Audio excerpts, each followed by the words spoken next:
निवेदन कर रहा था, आप इधर ध्यान करेंगे। अभी मेरी बहनों 2-3 दिन पहले ही भारत के गृह मंत्री और सहकारिता मंत्री जी इस गुजरात की धरती के ही महान पुरुष हैं, आदरणीय श्री अमित भाई शाह जी। उन्होंने कल परसों ही गुजरात में बोला है कि आने वाला समय प्राकृतिक खेती का है।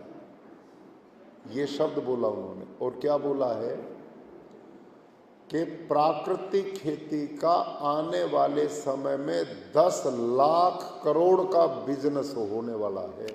इतनी बड़ी बात है। वो सारी दुनिया से जुड़े हुए हैं। आज सारी दुनिया में जो डिमांड और मांग बढ़ रही है वो प्राकृतिक खेती के उत्पादन की बढ़ रही है। क्योंकि मेरी बहनों, कोई दुनिया में कैंसर से नहीं मरना चाहता, कोई हार्ट अटैक से नहीं मरना चाहता, कोई डायबिटीज से नहीं मरना चाहता, किडनी फेल और पैनक्रियाज फेल हुई से नहीं मरना चाहता। आज चारों तरफ इतना भयंकर प्रदूषण और धरती माँ को जहरीला हमने बना दिया। अभी 3 दिन पहले मैं हरियाणा प्रदेश दिल्ली से लगते क्षेत्र में गया, कल रात ही आया हूँ। यहां से मैं बिल्कुल ठीक ठाक गया था और वहां उतरते ही इतना हवा में जहर था कि सीधा गला पकड़ा। खांसी, जुकाम, बुखार, और मेरे को नहीं, वहां अस्पताल भरे पड़े। डॉक्टर्स के पास बेड नहीं है, इतने लोग बीमार हैं। ये सब कुछ क्यों है?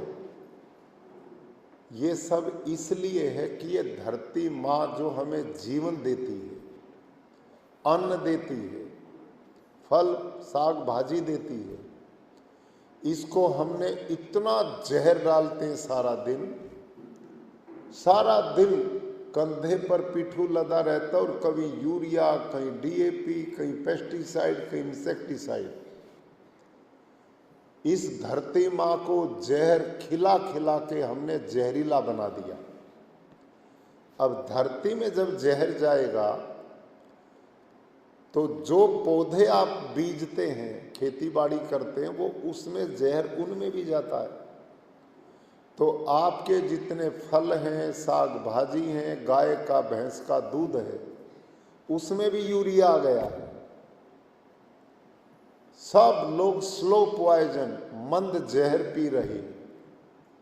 इसलिए आदमी न चाहते हुए भी बीमार हो रहा है। चाहता तो कोई नहीं बीमारी को। तो इन सब से बचने का तरीका अब हमने बदलना पड़ेगा, अपनी खेती बाड़ी को। मेरी बहनों, मुझे याद है कि जब मैं छोटा था तो हम स्कूल जाते थे 2-3 किलोमीटर पैदल। तो रास्ते में पानी पीने की एक प्याऊ होती थी, कुआं था, और उसमें एक रस्सी और एक बाल्टी लटकी रहती थी।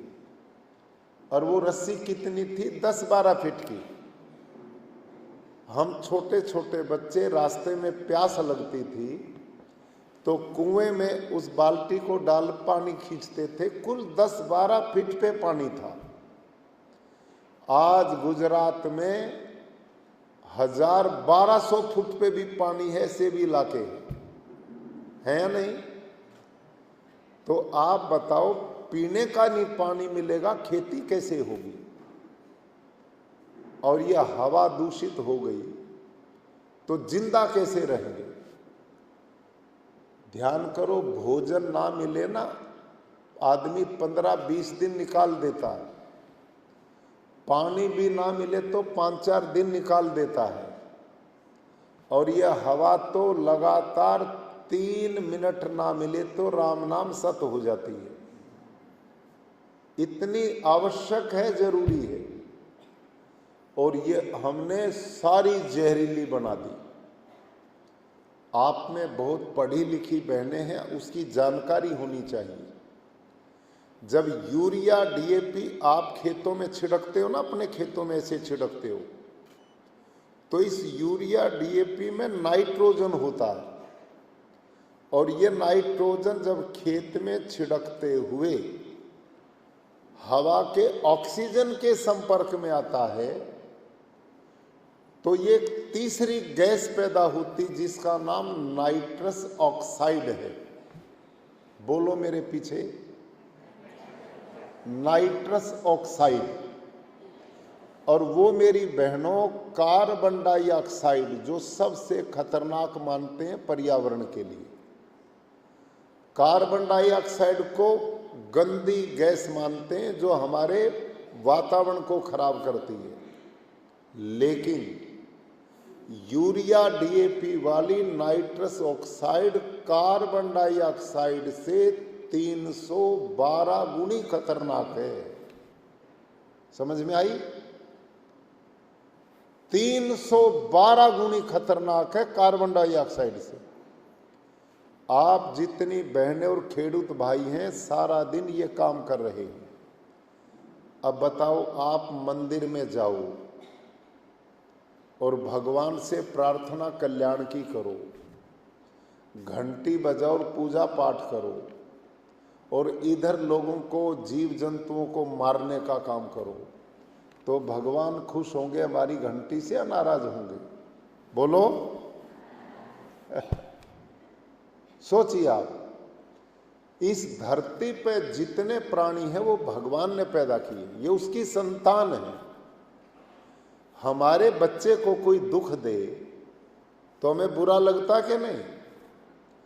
तो भगवान की तो इस धरती पर सारे प्राणी उसी के हैं, और उन प्राणियों को हम मार रहे हैं जो भगवान ने पैदा किए, और फिर भगवान के आगे पूजा कर रहे हैं, तो कौन सुनेगा हमारी?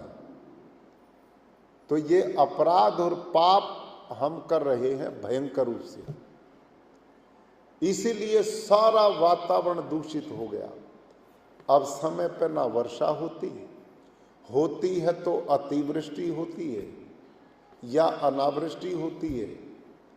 यूरोप के देश मेरी बहनों, जहां पंखे नहीं, एसी नहीं चलते थे, वहां लूएं चल रही हैं, वहां के जंगल जल रहे हैं, समुद्र में तूफान आ रहे हैं। इस नवंबर के महीने में हमने कभी पहाड़ों में ऐसी बर्फ नहीं गिरती देखी जो इस साल पड़ रही है। अभी 3-4 दिन पहले जो बर्फ जनवरी के आखिर में जाकर के पड़ती थी, वो बर्फ नवंबर में पड़ रही है। और इस साल साइंटिस्ट बता रहे हैं कि उत्तर भारत में भयंकर सर्दी पड़ेगी, भयंकर कड़ाके की ठंड, वो भी जानलेवा होगी। और इस साल गर्मी जो पड़ी है, अब तक का दुनिया जब से बनी है पिछला वर्ष सबसे गर्म साल रहा।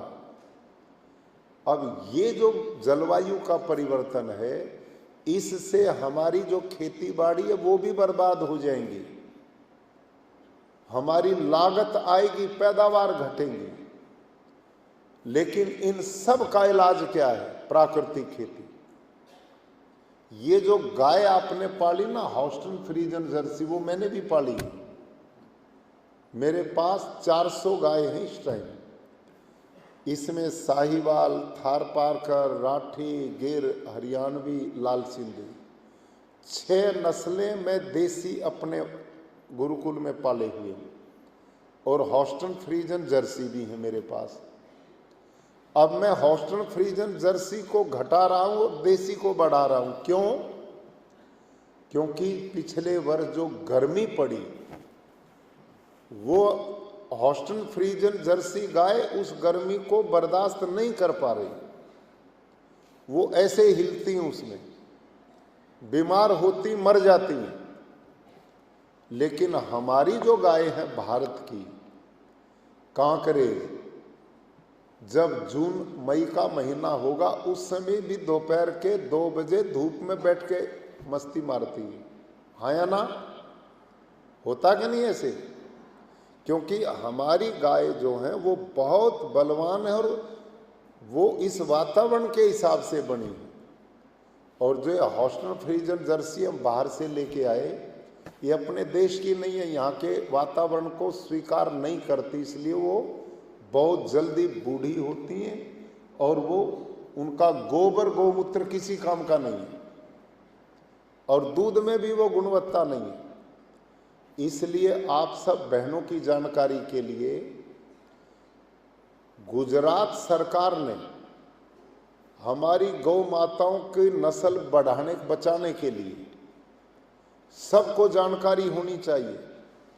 इस समय एक ऐसा सेक्स सॉर्टेड सीमन तैयार किया है और उसकी कीमत सरकार को 700 रुपये में पड़ती है एक सीमन, लेकिन गुजरात सरकार ने आप किसान भाई बहनों के लिए कुल 50 रुपये में दे रहे हैं।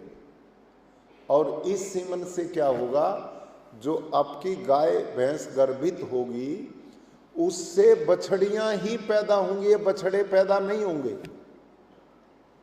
अब क्या होता है, जो बछड़े पैदा होते हैं ये बेचारे घूम फिर करके कत्ल खाने में जाते हैं, सड़कों पे धक्के खाते हैं, एक्सीडेंट करते हैं, कोई उन्हें पूछता नहीं।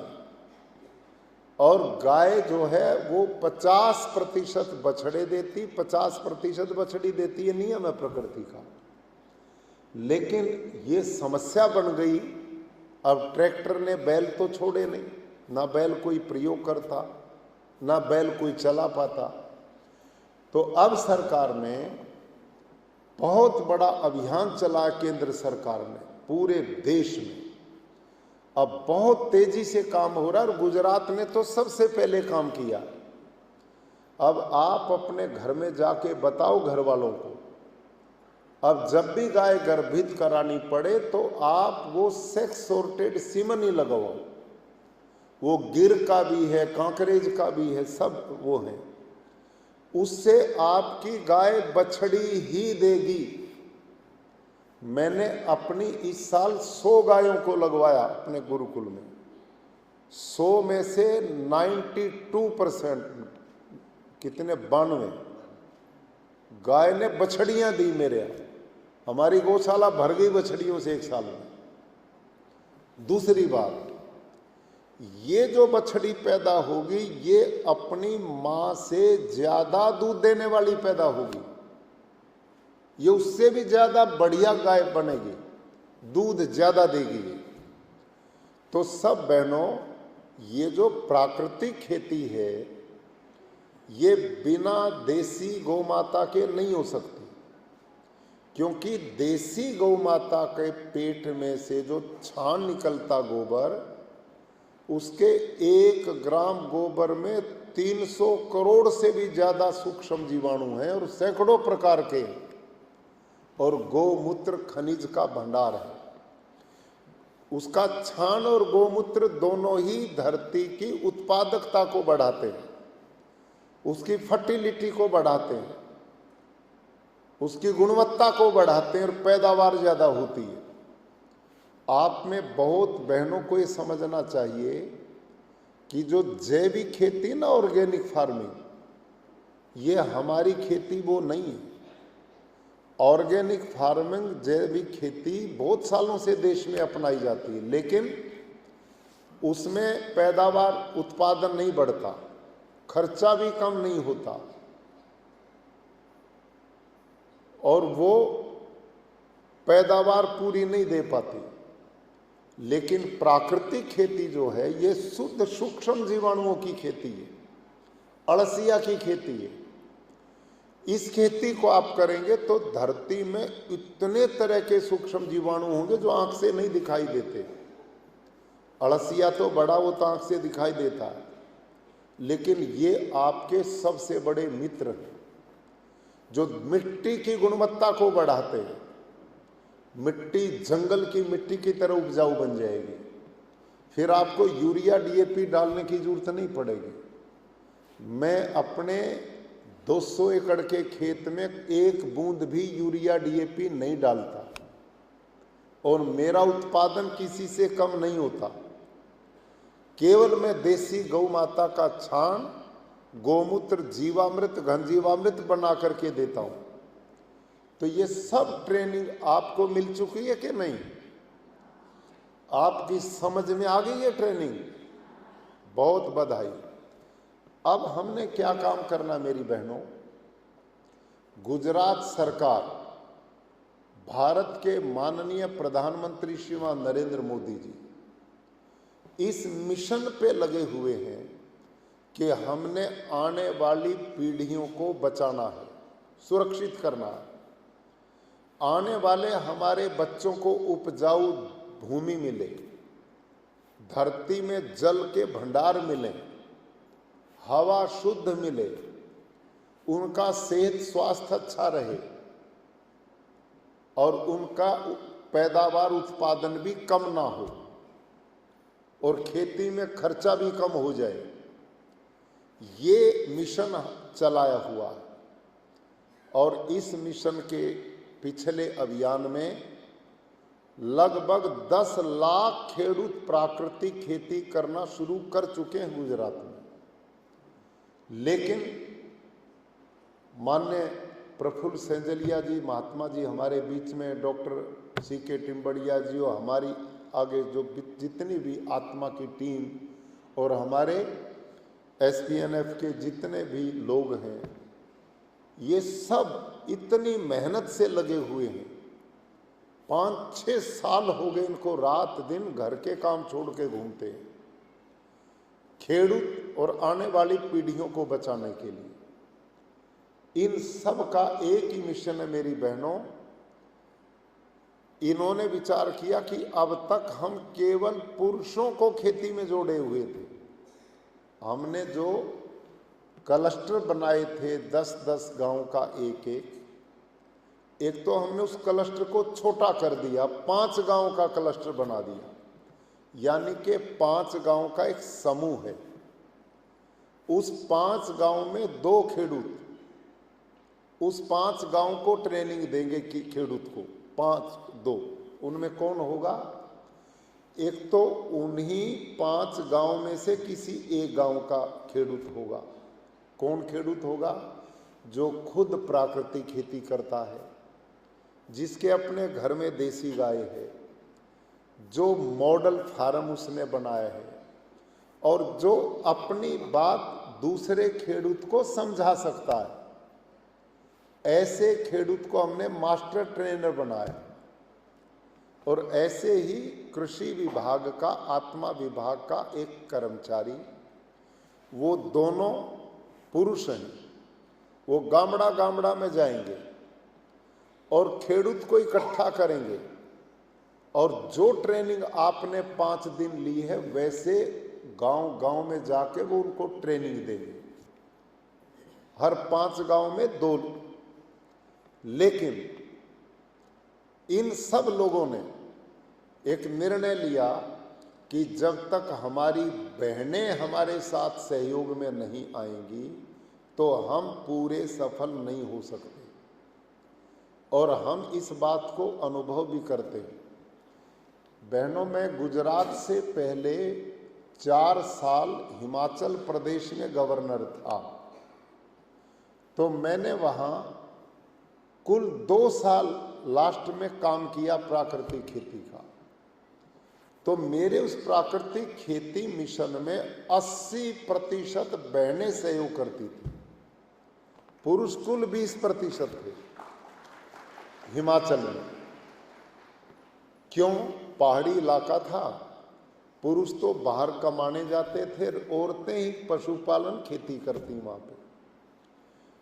तो उन बहनों ने 2 साल में, जो कोई प्राकृतिक खेती नहीं जानता था, एक आदमी भी पूरे हिमाचल में, 2 साल में बहनों के सहयोग से मैंने 50,000 किसान खड़े कर दिए, बहनों के कारण।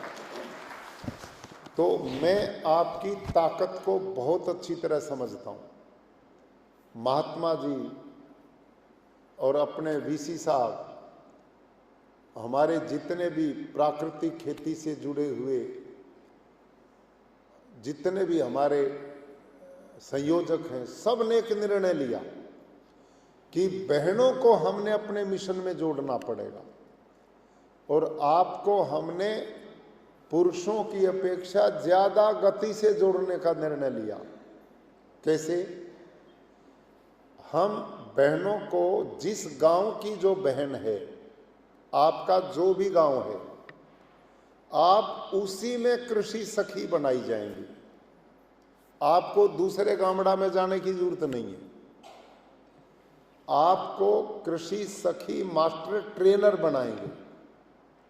इसीलिए आज आपको बुलाया कि आप जितनी बहनें अपनी योग्यता रखती हैं कि उसका तरीका क्या है, वही बहन मास्टर कृषि सखी बनाई जाएगी, ट्रेनर, जो अपने खेत में प्राकृतिक खेती शुरू करेगी, जिसके घर में देसी गौ माता होगी, एक कम से कम एक, और प्राकृतिक खेती करेगी। वो अपना मॉडल बनाएगी और पूरे गांव की अपनी बहनों को अपना खेत दिखा करके वैसा ही आगे बढ़ाएगी। हमने निर्णय लिया है ऐसी बहन को जो अपना घर का भी काम करे, थोड़ा समय भी निकाल ले, लगभग 6,000 रुपया महीना सरकार की ओर से ऐसी बहन का सहयोग भी हम करेंगे।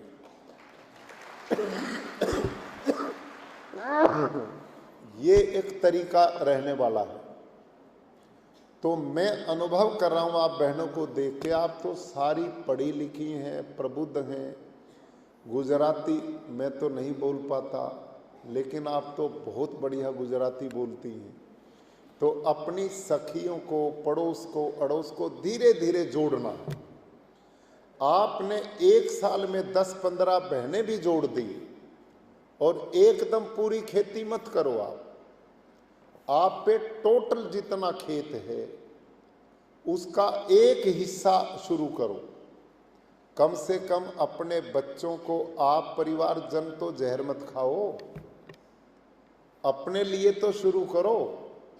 आपकी साग भाजी है, कोई फ्रूट का प्लांट है, इतना जो घर में काम आए उसको करिए आप। पर सफल कब होगे? जब 5 आयाम पूरे करोगे। गड़बड़ कर दी तो पैदावार नहीं मिलेगी। तरीका है 5 आयाम, समझती हो ना? 5 आयाम, बीजामृत से बीज संस्कारित करना, फिर घन जीवामृत जुताई के बाद खेत में कम से कम 1 एकड़ में 1 टन 10 क्विंटल डालो। क्यों? पहले साल करना, ये बाद में नहीं इतना पड़ेगा, बाद में तो 2 ही क्विंटल से काम चलेगा। अब शुरू में इसलिए डालना कि तुम सबकी धरती बंजर हो चुकी है, उसमें यूरिया डीएपी ने सारे सूक्ष्म जीवाणु मार दिया, अळसिया मार दिया। वही हमारा मित्र था, वही हमारे को जीवन देता था, वही हमने मार दिया खेतों में। तो दोबारा पैदा ज्यादा हो, इसलिए हमने पहले साल प्रति एकड़ 10 क्विंटल घन जीवामृत खेत में डालो, बीजामृत से बीज संस्कारित करके बो दो। फिर जब भी पानी दो खेत में, जब भी पानी दो तो जीवामृत का दो, और 15 दिन में जीवामृत का स्प्रे करो। आपको कोई बीमारी आए तो नीमास्त्र है, अग्नि अस्त्र है, सोंठास्त्र है, 10 पर्णी अर्क है, ये ऐसी चीजें बनाई हैं। अब इस पे शोध रिसर्च हो गया यूनिवर्सिटीज में, और पाया कि हमारे जो कीटनाशक देसी हैं ये पौधे को ताकत भी देते हैं और बीमारी भी हटाते हैं, दोनों काम करते हैं, और धरती की गुणवत्ता को बढ़ाते हैं। ये सारी ट्रेनिंग आप आराम से लो, और अब आपने हर बहन तैयार हो जाओ कि मैं मास्टर ट्रेनर बनूंगी। इससे आप केवल पैसे का लालच नहीं, आपको बहुत बड़ा पुण्य मिलने वाला है। लोग पुण्य के लिए कितने काम करते हैं, कोई प्याऊ लगाता है, कोई बीमारों को जाके दवाई देता है, कोई भूखों को अन्न खिलाता है, कोई गरीबों को वस्त्र देता है, कोई अन्न का दान करता है। सबको पता भी ऐसा करोगे तो पुण्य मिलेगा। लेकिन मेरी बहनों, इस समय इससे बड़ा कोई ईश्वर भक्ति नहीं है, इससे बड़ा कोई पुण्य नहीं है। सीधी मुक्ति में जाओगी यदि ईमानदारी से प्राकृतिक खेती करोगी तो सीधे मोक्ष में जाओगे। क्यों? खेती एक है, काम अनेक हैं। प्राकृतिक खेती करोगी तो आज दुनिया की सबसे बड़ी चिंता है ग्लोबल वार्मिंग की, जलवायु परिवर्तन की। ये बचेगा। ये जो पानी ना, जल ही जीवन है। प्राकृतिक खेती में पानी आधा खर्चा कम हो जाएगा, खेत में पानी बचेगा और पानी की शुद्धता बचेगी। और ये देसी गौ माता की जय बोलते हो कि नहीं? बोलोगी गौ माता की जय? बोलो गौ माता की, गौ माता की। ना मेरी बहनें उसका दूध पिएंगी, ना उसे पालेंगी, गौ माता की हो जाएगी, हो जाएगी जय। कि ना तो गाय पालेंगे और ना गाय का दूध पिएंगे और मंदिर में जाके गौ माता की कैसे हो जाएगी जय? बताओ कैसे होगी जय? तो तब होगी जब घर में आपके खूंटा पे गाय होगी, आपके बच्चे उसका दूध पी के बलवान बुद्धिमान बनेंगे और उसका छान और गौमूत्र खेती को भी वरदान देगा। ये काम करो। इस खेती से आपको पुण्य मिलेगा। गौ माता, जिसको हम देवी बोलते हैं, जो पूजनीय है, भगवान कृष्ण ने भी जिसको पाला। वेदों में कहा गावो विश्वस्य मातरः, गाय तो दुनिया की माँ है और ये धरती हमारी माँ है। सही गाय की पूजा है, गाय को घर घर में रखो, ये है गाय की पूजा, और उसकी सेवा करो, लाभ उठाओ। तो देखो, नाम प्राकृतिक खेती, पर्यावरण बच गया, पानी बच गया, गाय बच गई, धरती माँ बच गई और लोगों का स्वास्थ्य बच गया और आपका खर्चा खत्म हो जाएगा। कितने लाभ हैं एक काम करने से। तो ये सारा पुण्य उन बहनों को मिलेगा जो अपने खेत में प्राकृतिक खेती करेंगे। और मैं विश्वास से कहता हूं, यदि तुम ईमानदारी से करोगी ना, पांचों आयाम पूरे, जीवामृत, आच्छादन, मल्टी क्रॉप, तो आपकी उत्पादन कम हो ही नहीं सकता। यहाँ कितने हमारे खेडूत बैठे, आप में भी कितनी बहनें ऐसी होंगी जो पिछले कई वर्षों से, जिनके घर में प्राकृतिक खेती होगी, उत्पादन नहीं घटेगा। और अगली सुनो, अब भारत के माननीय गृह मंत्री अमित शाह जी, वो सहकारिता मंत्री भी हैं और वो मंत्रालय खुद उन्होंने अपने पास रखा है। इसलिए रखा कि अब वो एफपीओ बना करके पूरे देश में प्राकृतिक खेती के उत्पादों को प्रोसेसिंग करेंगे, उनकी बढ़िया पैकेजिंग करेंगे और सारी दुनिया में सप्लाई होगी। इसकी इतनी डिमांड है, आदमी को ये पता होना चाहिए ये जहर वाला नहीं है, तो उसकी कीमत 2-3 गुना ज़्यादा देने को तैयार है। आज कोई कमी नहीं है। और ये एफपीओ इसलिए बनाए जा रहे हैं, और सौभाग्य से डॉक्टर टिम्बड़िया जी ने काम अपनी यूनिवर्सिटी में संभाला। आपके संगठन बनेंगे तो आपकी सब चीज एक ही जगह बिकेगी, उसका रेट अच्छा मिलेगा। और गुजरात ने प्रमाण सिद्ध कर दिया, अमूल डेयरी ने कितनी बड़ी दुनिया में क्रांति की है, सारे देश और दुनिया में प्रसिद्ध हो गया। कितने परिवारों का भला उससे हो रहा और लोगों को शुद्ध दूध मिल रहा है। ऐसे ही हमने आज की जो मीटिंग आपकी बुलाई है, इसमें एफपीओ बनाने का भी एक मिशन है कि आप जो प्राकृतिक खेती करेंगी, तो आपका जो उत्पादन है वो ज़्यादा कीमत में बिके, आपको दुखी ना होना पड़े, आपके अकाउंट में सीधा पैसा जाए और उसको ज़्यादा कीमत आपको मिले। इसलिए ये काम भी इस संगठन के द्वारा होने वाला है। मेरा स्वास्थ्य ठीक नहीं, रात बुखार था, गला खराब है। आप बहनें आई तो मैंने डॉक्टर साहब से कहा मैं ज़रूर मिलूँगा। तो आज पूरा दिन, मेरे बाद भी सारा दिन इसी विषय पर, आपको मास्टर ट्रेनर कैसे बनना है, आपको ट्रेनिंग कैसे देनी है, उसमें आपका सहयोग किस रूप में लिया जाएगा, ये सारी चर्चा भोजन के बाद भी यहाँ होने वाली है। इसलिए सब बहनें आज पूरी ट्रेनिंग में पूरे मनोयोग से इसको समझ के जाओ।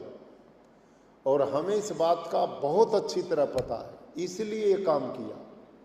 लगभग 12,000 बहनें पूरे गुजरात में हमारे